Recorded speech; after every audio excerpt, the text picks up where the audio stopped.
Donc,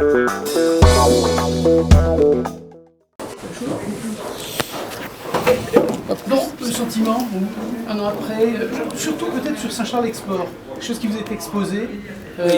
Alors, mon sentiment, d'abord, quand on est ici à Saint-Charles, on a tout un ensemble de données économiques qui nous permettent de repérer l'impact de la crise sur cette activité logistique qui tourne autour de l'import-export de fruits et légumes.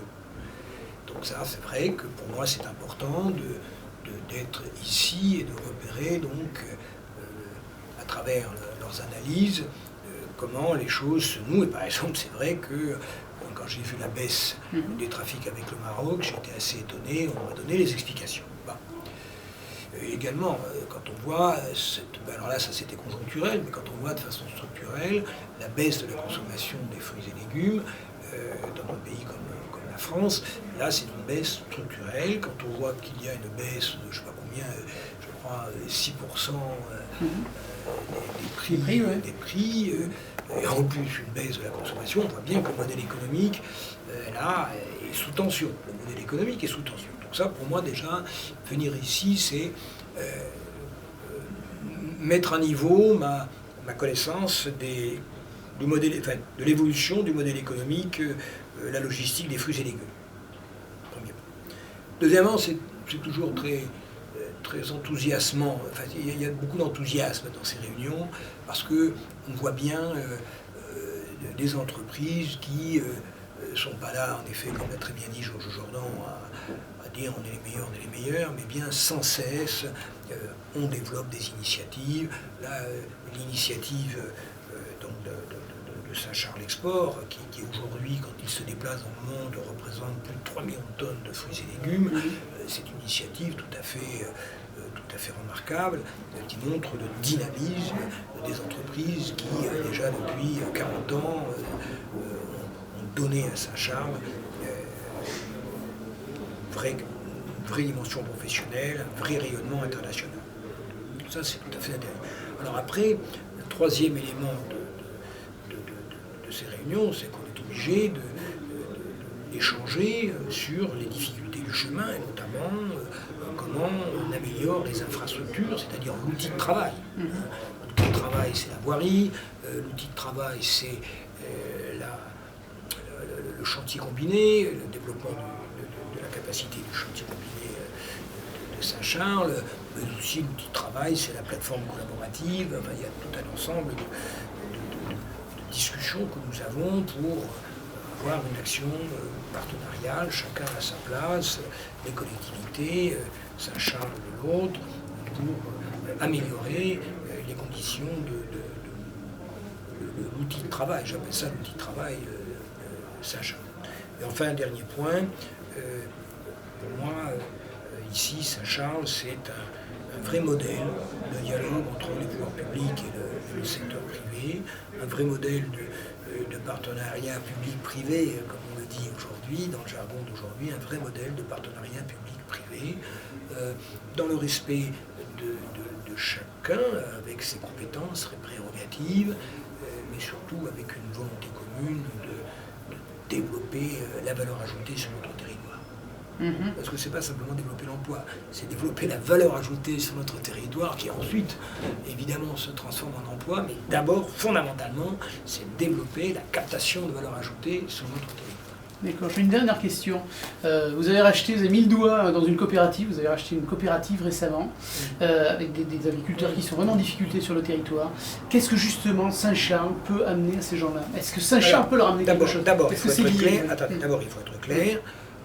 On a, en effet, on n'a pas subventionné cette coopérative, on n'a pas subventionné les exploitations agricoles. S'ils ont un déficit d'exploitation, nous, c'est pas de notre ressort, et les collectivités locales, en tout cas Perpignan-Méditerranée, n'est pas là pour pallier les difficultés des comptes d'exploitation des entreprises agricoles. C'est clair. Non, je préfère le dire parce qu'on ne se trompe pas. Bon, parce qu'évidemment, tout le monde est venu dire, mais moi aussi, j'ai dit. On n'a pas subventionné une entreprise en difficulté. On s'est simplement porté acquéreur des actifs, des actifs de cette entreprise pour lui permettre d'avoir rapidement des liquidités et échapper à un plan de liquidation promis. Ce que vous avez fait déjà pour le notice. Moi, j'avais déjà fait pour Katana il y a quelques années, et même pour Morer il y a encore une dizaine d'années. Donc, je dis bien, on n'a pas subventionné une entreprise, on a acheté des actifs. Normalement, c'était plutôt à des banques de le faire. Visiblement, le secteur bancaire n'est pas capable d'acheter ces actifs. Donc, on a pallié les insuffisances du système privé dans ce domaine comme dans d'autres. Mais on est resté dans notre métier, c'est-à-dire on achète, on aménage.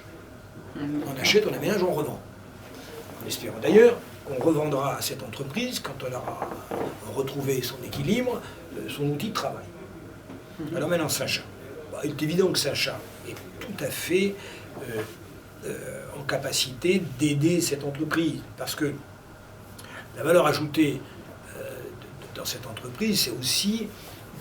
Cette entreprise, comme toute entreprise, elle a besoin de développer sa valeur ajoutée. Et on voit bien que sa valeur ajoutée peut se développer aussi dans le secteur de la commercialisation exploitant la plateforme logistique Saint-Charles et les ressources de cette plateforme logistique. Alors, sous quelle forme, j'en sais rien. Ça sera à eux de discuter avec les gens de Saint-Charles. Et il y aura certainement des petites compétitions là.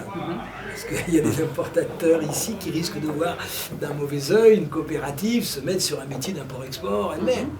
Mais c'est vrai que, à mon avis, il y a de la place pour tout le monde, que la plateforme logistique Saint-Charles peut permettre à cette coopérative de diversifier ses activités et notamment d'élargir la valeur ajoutée qu'elle produit sur l'achat et la commercialisation des légumes et des fruits et légumes qui transitent à travers elle. Ok. Voilà. Dernier mot sur Barcelone. Vous étiez à Barcelone jeudi. Oui. Là, il y a un vrai challenge. Non. J'étais aussi au temps d'Open 4 l'autre jour. C'est énorme.